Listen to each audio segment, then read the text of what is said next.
It's Dr. Amanda with Straightsmile Solutions, straightsmilesolutions.com. And before I get into this video, Class 3 Adult Treatment Planning Mistakes, I would love it if you watched all my other Class 3 videos.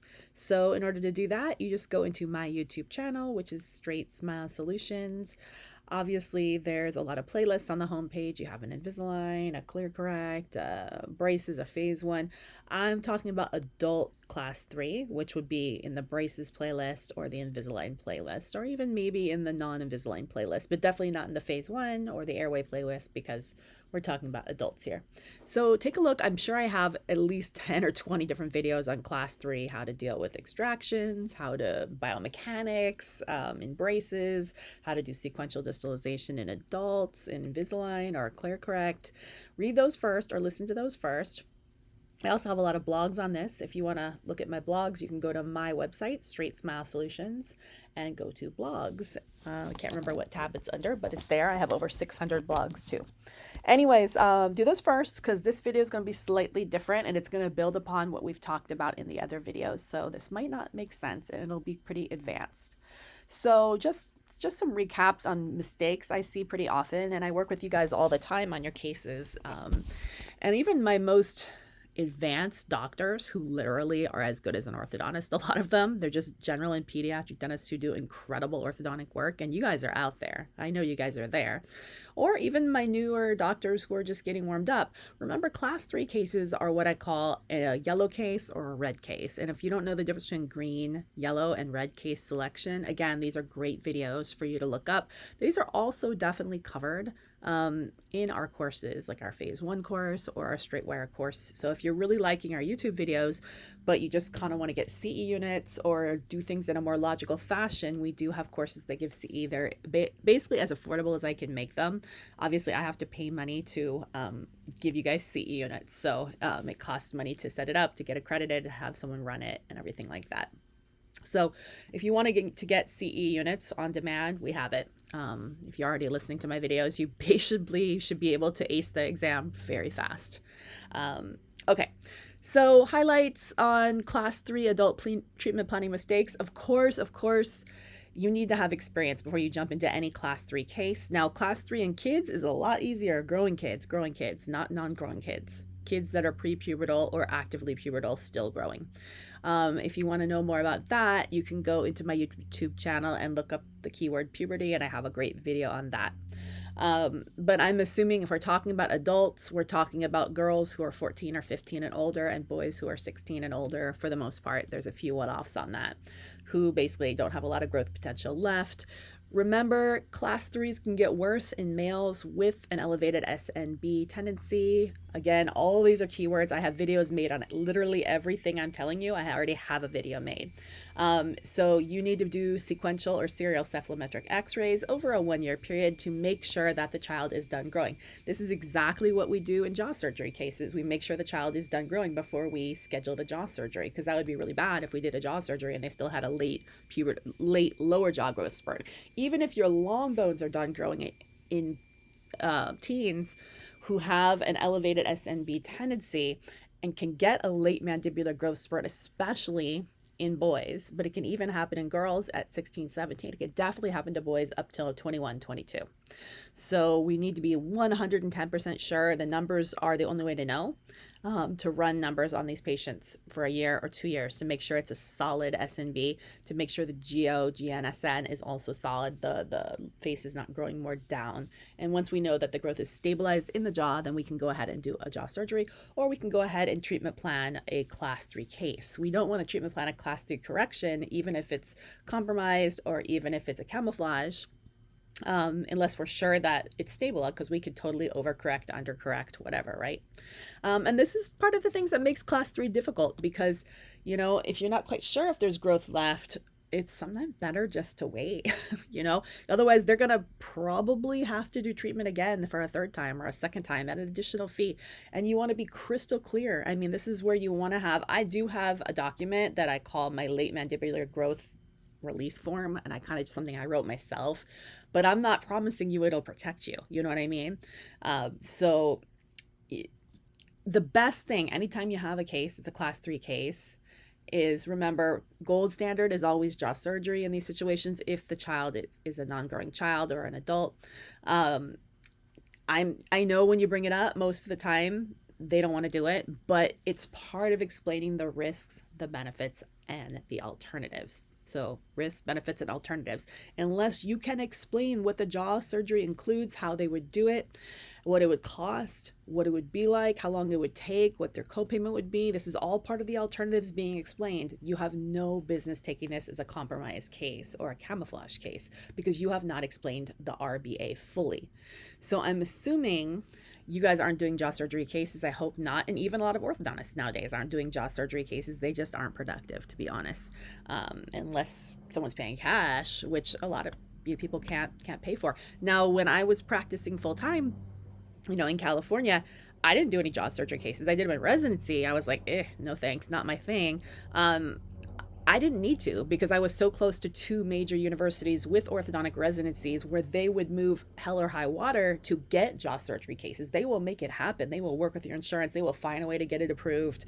Like, they will make it happen somehow, So, and it was so close that it was very easy for me to refer them, because they had the resources, the abilities, the technology. You don't want to be taking jaw surgery cases, even if you have a surgeon who's doing it, because there's a lot of pre-op and post-op work that happens very fast, right before the surgery and right after the surgery. And you don't always know or have any control on when the surgery is scheduled. So unless your office has enough doctors and enough staff and enough hours and enough flexibility to manage these cases, these are very long appointments that are very time consuming. And you need to have the right staff and doctors in place. It's not like, Dr. So-and-so is taking a vacation or, you're not going to get a say. So that's why even a lot of full-time orthodontists are not taking jaw surgery cases, just because they just don't have the setup in order to be able to manage that and the emergencies that can arise. I have been pulled into the hospital to manage a jaw surgery case where something came loose, at one point. And, that you are basically on call during an oral surgery case. You need to be available. You need to show up at 2 a.m. if they call you. So not every orthodontist wants to do that. Especially for very little revenue. So it's nice when you have a place to refer them to, like an orthodontic residency. Anyways, I digress. I'm just trying to get you guys to understand that please don't take these cases unless you have fully explain the risk, benefits, and alternatives. Unless you are offering these jaw surgery in your practice, you have not explained the alternatives. So it is standard of care to make sure before you even attempt a compromise case or even treatment plan it, that you require your patient to go to an orthodontist to get a full workup. And not all orthodontists do jaw surgery cases. So you need to call and find out who takes them. And at least they can get it explained. And then that also involves them going to the oral surgeon to get the workup from them, because they're not going to know the cost unless they go to both places. Will this workup be free? It might not be, not sure, but I certainly would not want to touch a patient unless I could fully explain what to expect, if they decide to get the surgery. Because remember, if we're doing a compromise or a camouflage workup on a class 3 case, we are changing things massively. We're changing their profile. We are changing the way they speak, the way they eat, the way their bite comes together. And this can have side effects that are sometimes not unfortunate. Like they maybe start speaking different, and maybe they need to work with a speech and language pathologist in order to fix their speeching. I need to work with the SLP to fix my speeching today, to work on their speech. Who's paying for that? Because unless you tell them that this might happen and you have it in writing and they've met with somebody who's told them that in writing and it's documented, guess who's paying for it? It's you. So these are the type of things I'm trying to get through your head. Same thing with oral myofunctional therapists. You may have to have them go to that. Again, if you didn't warn them that things are going to happen that might be a bad side effect, maybe they get straight teeth and a better bite and they stop chipping their teeth. But what's the trade-off? They may have trouble speaking. It may affect their speech. They may have trouble biting. It may affect their TMJ. They may not like the way their face looks later. It may make look more sunken in. It may make their chin look more pronounced. They may be very unhappy at the result. And if you didn't tell them all those things and document them all in writing and have them sign for all those things, then you could not only end up giving a full refund, you might have the dental board coming down your throat, especially if you're not an orthodontist. So that's why I want you guys to think about all this stuff before you even touch a case. case like this, because too many of you are just rushing into cases like this because Invisalign and ClearCorrect say you can do it, or one of these, IDB companies says you can do it by taking out a lower incisor. Be very, very cautious on taking these cases because really, really weird things can happen. Also, let's say you take out a lower incisor. What's going to happen is those lower incisors, all the other ones, are going to dip back in order to close the spaces. Well, that might be all fine and good, but unless you took a cephalometric x-ray, ran numbers, what can happen if you dip them back is that the roots can go through the bone. Well, that's not good. What's going to happen if that happens? Did you warn them that's going to happen? Who's paying for all that grafting? Who's paying for the endo? It's going to be you, unless you warn them that that's going to happen. So if you don't know how to read a cephalometric x-ray in order to know if that's possible, you cannot trust. Okay, I'll tell you, Invisalign CBCT function is actually very helpful with this stuff. I don't fully trust it, but it's helping. Same thing with taking out premolars, You take out premolars, and if you don't have the right anchorage, and if you don't check, you could easily, if you don't have your right biomechanics, you could throw roots through the bone easily. So again, this wasn't meant to be a scare video, but it kind of is, because I just see some terrible outcomes, on these class 3 correction cases. And I really just don't want you guys to do them, to be honest.